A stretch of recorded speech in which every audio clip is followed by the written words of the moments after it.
अगं बाई इरा, अगं तू झाडू घेऊन बाई, अगं तू का झाडू घेऊन कामाला काय लागलीस? मी करते. काय चाललंय? काय काय रे?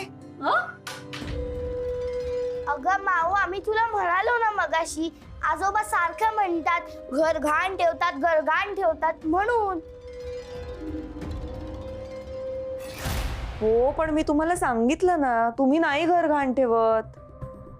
अगं ते दादा काहीतरी बोलला ना, त्यातलं काहीतरी ऐकलंय चालू आहे यांचं. काहीतरी नाही, आम्ही ऐकलं. आजोबा तुम्हाला हेच सांगत होते की ही मुलं घर घाण ठेवतात, घर घाण ठेवतात, म्हणून आता आम्ही घराची साफसफाई करतोय. मामा मामी घरात असताना बाबा तुम्हाला का बोलले असतील? आत्या तुम्ही ऐकलंय का असं सांगताना? नाही ग, हे पोरांचंच काहीतरी चाललंय. आणि तुम्ही का घर घाण ठेवाल? ठेवलं तर त्या राधाताई ठेवतील, त्या नाही करत स्वच्छ. आपण त्यांना सांगू. झेंबाडी, चुप बस ना. एक मिनिट, घर घाण नाही, घाण ठेवायचं असं वगैरे बोलले असतील का बाबा? हा, असंच काहीतरी म्हणाले. कदाचित 50 लाख उभे करण्यासाठी घर गहाण ठेवायचा तर विचार करत नसतील बाबा.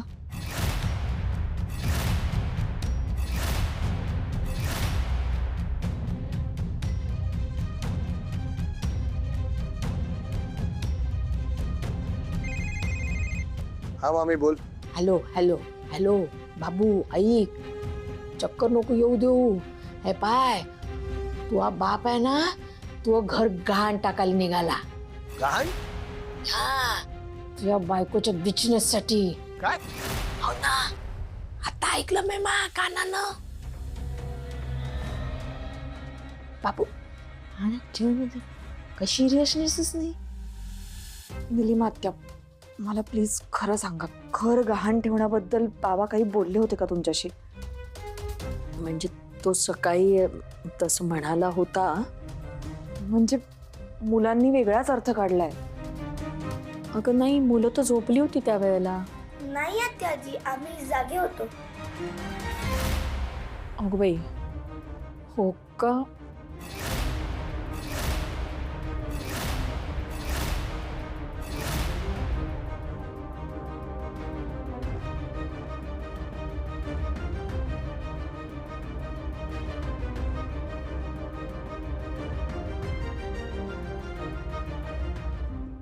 काय झालं?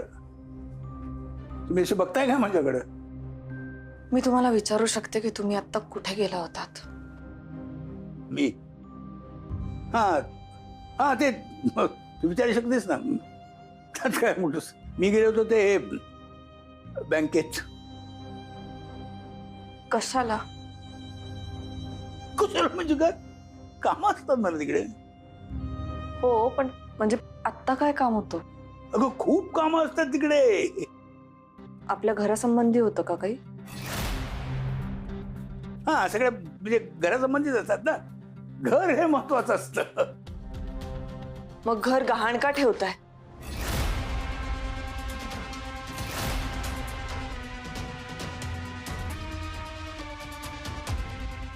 सॉरी दादा, मला सांगायचं नव्हतं, पण तिच्या लक्षात आलं. मी काहीच करू शकले नाही. बाबा, मला नव्हतं का सांगायचं आहे? नाही म्हणजे सांगायचं नव्हतं असं काही नाही. म्हणजे काय, मी विचार करत होतो ना त्यावेळेला, म्हणून नाही सांगितलं. म्हटलं सगळं होऊ दे. काय होऊ दे? दुसरा कुठलाही पर्याय नाही आपल्याकडे भैरवी. नाही बाबा, पण यासाठी मी नाहीये तयार. प्लीज, हे नको करायला. आपण हा बिझनेस आहे, त्यात काहीही कमी जास्त होऊ शकतं. आणि मुळात यासाठी माझ्याकडे एक्सपिरियन्स सुद्धा नाहीये बाबा. कुणालाही पहिल्या दिवशीच अनुभव मिळत नसतो. तुला अनुभव मिळेल, शिकशील तू. माझी खात्री आहे की तू नक्की यशस्वी होशील आणि लवकरात लवकर आपलं घर सोडवून घेशील. हा खूप टोकाचा निर्णय आहे. आपण प्लीज हे नको करायला. यात नाही म्हणण्यासारखं काय आहे भैरवी? राजन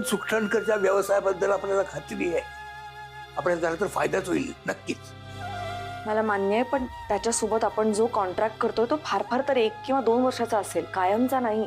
आणि काय आमचं करूही नकोस. कारण पुढं मग तुला पंगत ब्रँड हा सुरू करायचा आहे. हो बाबा, म्हणजे यात रिस्क आहे. धोका पत्कराशिवाय आयुष्यात दुसरं काही मिळत नाही. हो बाबा, पण मी स्वतःसाठी धोका पत्करू शकते. त्यासाठी तुम्हा सगळ्यांच्या डोक्यावरचं छप्पर पडायला लावावं असं नाही वाटत मला. दुसऱ्या कुठल्याही मार्गाने तू 10 दिवसात 50 लाख रुपये उभे करू शकत नाही भैरवी. म्हणून काय घर गहाण ठेवणार आहात तुम्ही?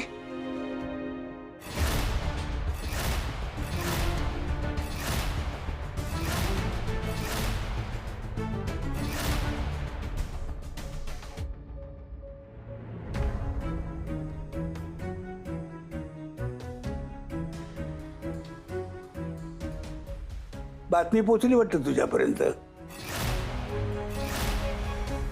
बरेच लांब आहेत रे तुझे कान.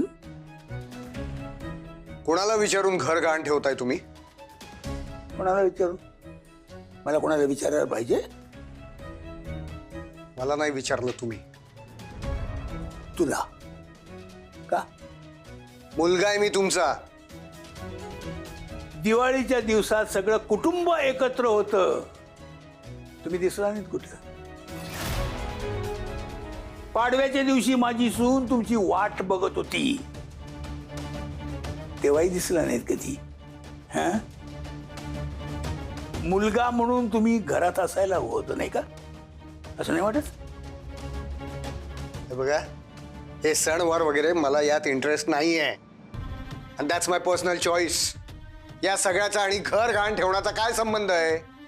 हे बघा बाबा, तुम्ही इथे एकटे राहत नाही, आम्ही सगळे राहतो इथे. राहता म्हणजे काय करता रे? नुसती पथारी टाकणं म्हणजे राहणं म्हणत नाही. रात्री झोपायला येणं म्हणजे सुद्धा राहणं म्हणत नाहीत. काय या घरात राहणं म्हणजे घरातल्या लोकांसाठी काहीतरी करणं, त्यांच्या सुखासाठी करणं म्हणजे राहणं. काय केलेस तू आतापर्यंत? घर गहाण ठेवून तुम्ही या घरच्यांच्या सुखासाठी काय करताय हो? आणि कोणासाठी करताय हे सगळं? भैरवीच्या बिझनेससाठी ना? मग उद्या जर तिचा बिझनेस बुडला तर काय करायचं बाकीच्यांनी? असं होणारच नाही. आणि झालंच तर? कसं आहे ना अनिश, तुझ्या शिक्षणाचा मी खर्च केला, तुला वाढवलं, तुला शिकवलं, तुझं खाणं पिणं कपडे या सगळ्यांचा मी खर्च केला. तो का? कारण मला वाटलं की माझ्या मुलाचं काहीतरी भलं होईल. पण मला मान्य नाही आहे तो, कारण या घरावर माझाही हक्क आहे. आता तू हक्काबद्दल बोलायला लागलायस अनिश. तुम्हीच वेळ आणली आहे माझ्यावर तशी. भैरवीसाठी माझ्या डोक्यावरचं छप्पर काढून घेणार आहात का तुम्ही? एका माणसासाठी सगळ्यांचं भविष्य तुम्ही धोक्यात घालणार आहात का? हे बघा, एक काम करा, त्यापेक्षा ना तुम्ही या घराचा वाटा करा. अनिश, मला माझा हिस्सा द्या आणि तुम्हाला तुमच्या हिश्श्याचं काय करायचं ते करा. भैरवीला द्या किंवा अजून कोणाला द्या, मला फरक पडत नाही, पण मला आता माझा हिस्सा हवाय. अनिश, काय बोलतोयस तू हे? का? It's a practical suggestion. तुम्हाला घर गहाण ठेवायचं ना, ठेवा, खुशाल ठेवा. उद्या बुडलात तर तुम्ही बुडा. तुम्हाला स्वप्न पडली आहेत मोठी, तुमची मोठी अँबिशन्स आहेत, त्याचे परिणाम मी का भोगायचे? वेगळी माणसं म्हणजे घरातली कोणी नाही आहे, सगळे एकत्रच आहेत. ही तुझी बायको, सासरा म्हणून मी तिच्या पाठीशी उभा राहणार आहे. तिला पडलेली सगळी स्वप्न तुमच्या सुखासाठी आहेत, तुमच्या चांगल्यासाठी आहेत. त्यात तुला भाग नाही घ्यायचा, उलट त्याचे भाग पाडायचे तुला. ठीक आहे? मी घर गहाण ठेवणार.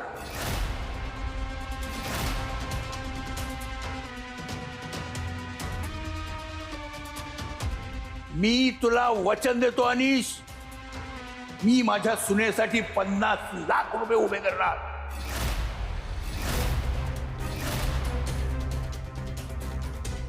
आणि माझ्या सुनेला या व्यवसायात यशस्वी करणार. आणि एक दिवस असा येईल की याच व्यवसायातून कमावलेल्या पैशावर माझी सून स्वतःचं घर घेणार. बघच तू.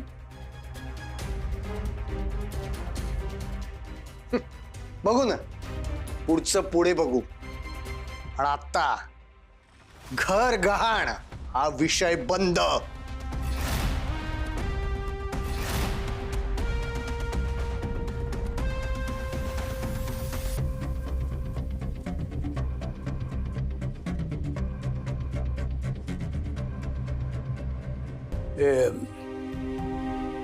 ही ऑफर ऍक्सेप्ट करायला किती दिवस राहिले? 10 दिवस. 10 दिवस.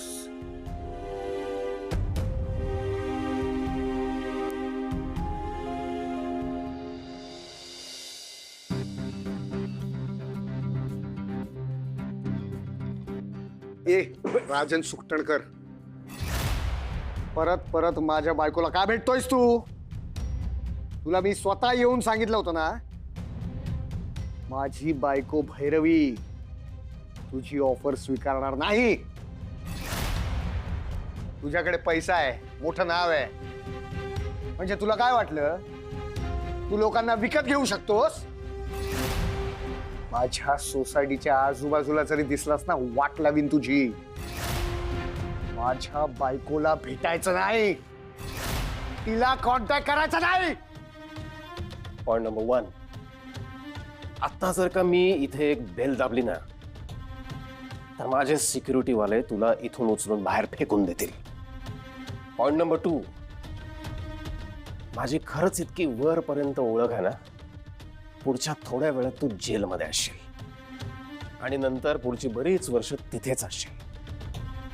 आणि मग तू हे जे सगळं बोलतोस ना, माझी वाट लावेन वगैरे, ते तू काही करू शकणार नाहीस. रिलॅक्स, लांब हो थोडं, रिलॅक्स. एक गोष्ट लक्षात घे, मी तुझ्या बायकोला भेटायला येत नाही, भैरवी माझगावकर नावाच्या एका स्वप्न बघणाऱ्या, बिझनेस करू बघणाऱ्या टॅलेंटेड मुलीला भेटायला येतो. तिचं जे टॅलेंट आहे ना, त्याची गरज आहे माझ्या कंपनीला.